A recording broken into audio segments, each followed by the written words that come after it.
Welcome! Hydrocarbons are also very common in regions that have experienced substantial shortening, such as fold and thrust belts. Large productive fields of this type are found, for instance, all along the frontal part of the Rocky Mountains in Canada and in the US, and in front of the Andes in Bolivia and Colombia. Fold and thrust belts develop in the external domains of regional collisions between two continental plates. Shortening causes thrusting and the formation of a pile of thrust sheets stacked upon each other.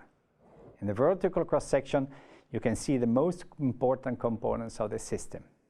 In the deep part of the section, you see the rifted margin succession, which includes grabens formed during rifting and the post-rift sediments.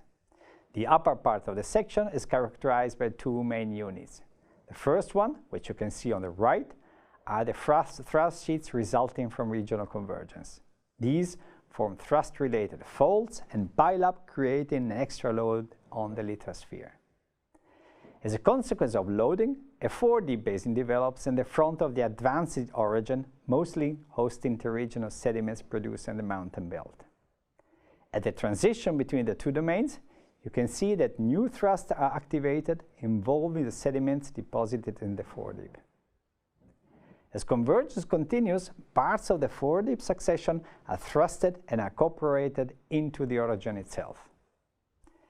Now, this is what a typical hydrocarbon play in fold and thrust belt looks like. The source rocks are typically marine sediments being deposited during the post-rift stage, preceding shortening, or in the initial shortening stages. They generate hydrocarbons, which will migrate upward, often along the thrust folds, and will accumulate in traps.